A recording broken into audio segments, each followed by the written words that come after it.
Hi there, and welcome to The Daily Gardener, a podcast about gardening, botanical history, and literature. I'm your host, Jennifer Ebling, and today is April 29th.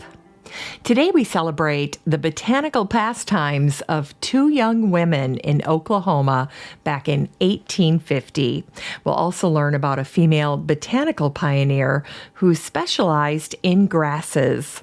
We'll hear some thoughts on spring from a beloved American author, and we grow that garden library today with a book featuring the letters from a Texas pioneer botanist. And then we'll wrap things up with the story of an elite wedding and the last-minute flower arranging that needed to be done for it. But first, here's today's curated news.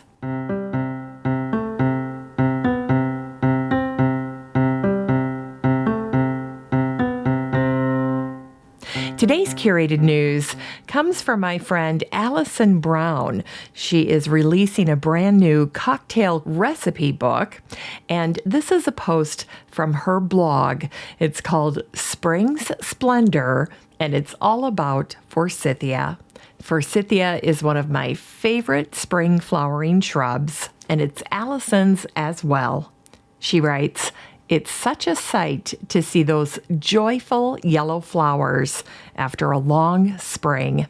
And you know what? She is right. And that's why when I placed Forsythia on my property here in Maple Grove, I made sure to put it on the western side of the driveway where I would see it every day as I drive in and off the property for a little mood boost in the spring.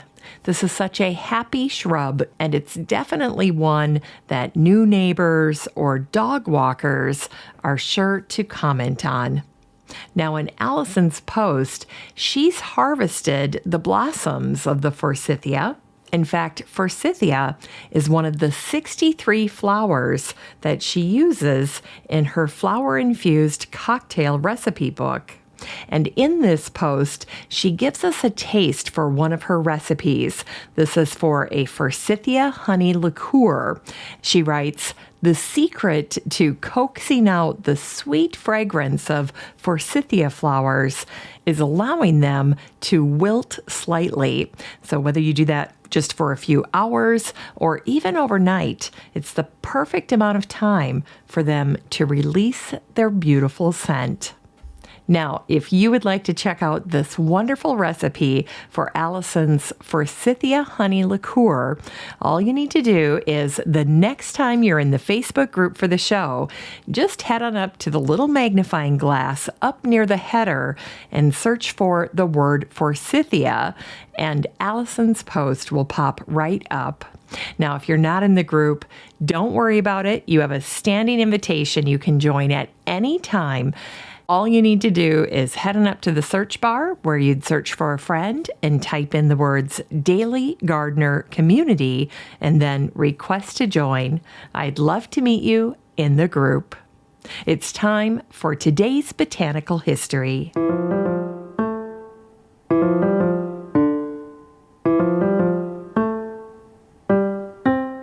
Here's botanical history for today, April 29th. We'll kick things off with a post today from Hunter's Home, which is the only remaining pre-Civil War plantation home in Oklahoma. This is a post that they shared for April 29th in 1850. It starts out this way. Emily and Amanda stayed at Araminta's for much of the day. They had a sweet potato roasting and then gathered flowers for pressing. Emily kept a herbarium into which she pressed a variety of flowers from her travels. Botany was considered a suitable science for women to learn in the 19th century, and women were expected to understand the nature of the plant as well as classification. Women published botanical textbooks and used their knowledge to improve their herbal remedies. Like Emily, women also carried their herbaria with them while traveling to better collect new species. And today is the birthday of a botanist who was a petite, fearless, and indefatigable person, Agnes Chase, who was born on this day, April 29th, in 1869. Agnes was an agrostologist, a studier of grass. A self-taught botanist, her first position was as an illustrator at the USDA's Bureau of Plant Industry in Washington, D.C. In this position, Agnes worked as an assistant to the botanist Albert Spear Hitchcock.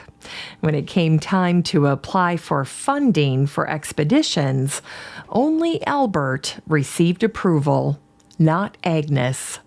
The justification was always that the job belonged to, quote, real research men.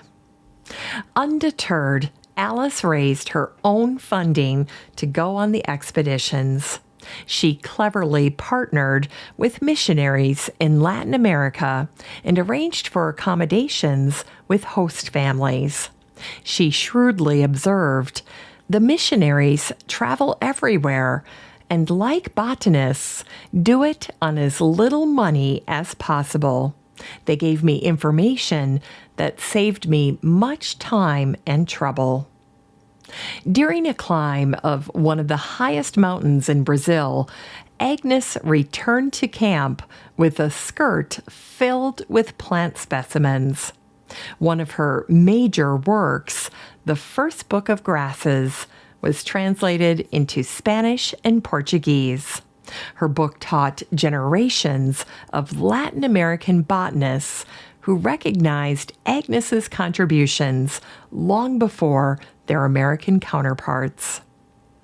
After Albert retired, Agnes became his backfill, and when Agnes reached the age of retirement, she ignored the rite of passage altogether, and she refused to be put out to pasture. She kept going to work 6 days a week, overseeing the largest collection of grasses in the world from her office under the red towers at her beloved Smithsonian Institution. When Agnes was 89, she became the 8th person to become an honorary fellow of the Smithsonian.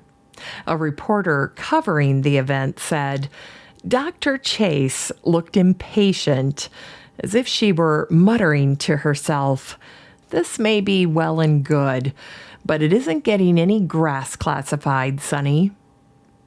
While I was researching Agnes Chase, I came across a little article in the St. Louis Star and Times. Agnes had given one of her books on grass a biblical title, The Meek That Inherit the Earth. The article pointed out that Agnes began her study of grass by reading about it in the Bible. Agnes wrote, in the very first chapter of Genesis, the first living thing the Creator made was grass. In order to understand grass, one needs an outlook as broad as all creation, for grass is fundamental to life. From Abraham the herdsman to Western cattlemen, from drought in Egypt to the Dust Bowl of Colorado. From corn, a grass given to Hiawatha, to the tall corn of Iowa. Agnes said, grass is what holds the earth together. Grass made it possible for the human race to abandon his cave life and follow herds. Civilization was based on grass everywhere in the world. It's time for today's Unearthed Words.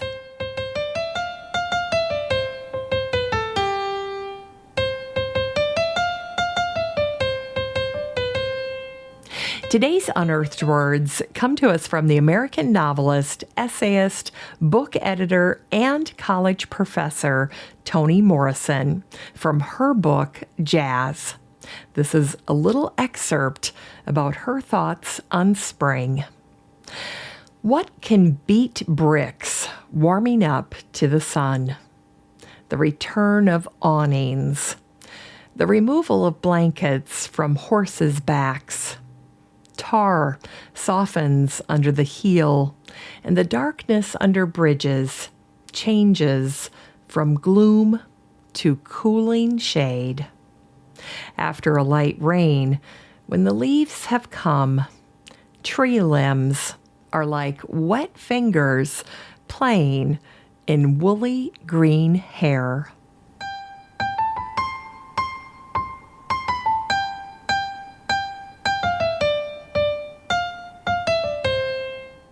It's time to grow that garden library with today's book, Life Among the Texas Flora by Minetta Altgett-Goyne.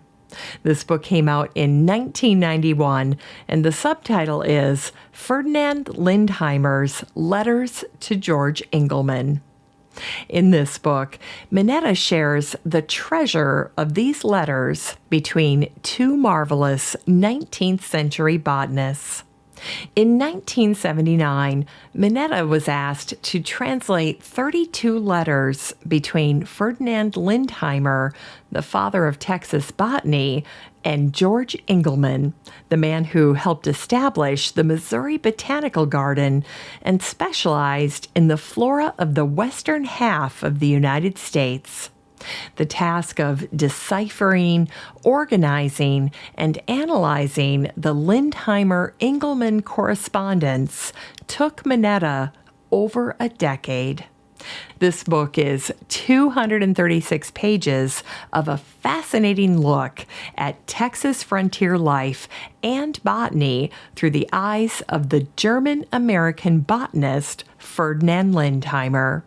You can get a copy of Life Among the Texas Flora by Minetta Altgett-Goyne and support the show using the Amazon link in today's show notes for around $18.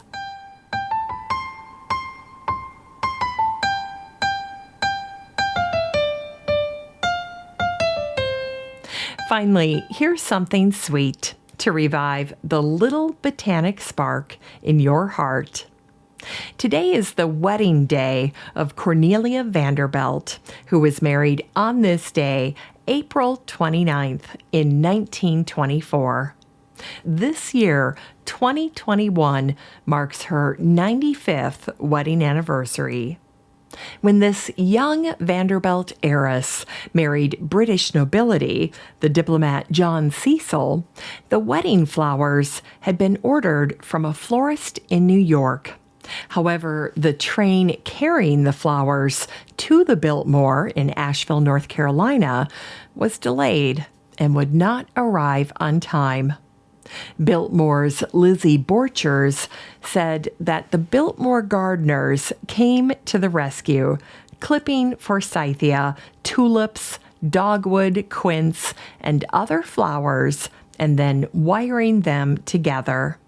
They were quite large compositions, twiggy, open, and very beautiful. And if you look up this lavish, classic Roaring '20s wedding on social media today, the pictures show that the bouquets that were held by the wedding party were indeed very large. In fact, they look to be about 2 feet in diameter.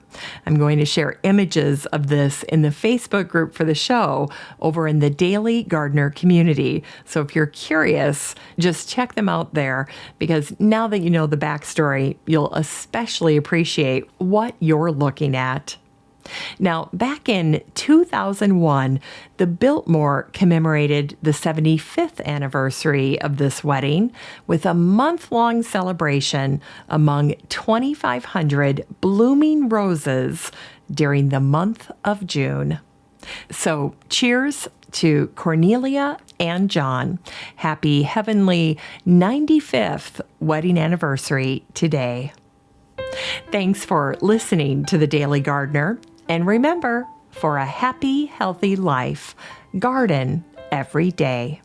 The Daily Gardener is produced in lovely Maple Grove and Wyoming, Minnesota. If you want to read today's show notes, just head on over to thedailygardener.org. And while you're there, be sure to sign up for my free Friday newsletter. And don't forget that you have a standing invitation to join the free Facebook group for listeners of the show. Just search for Daily Gardener Community the next time you're on Facebook and request to join. Last but not least, you can always get in touch by emailing me at jennifer@thedailygardener.org. I'm your host, Jennifer Ebling, and as always, have a great day in the garden, and we'll see you tomorrow.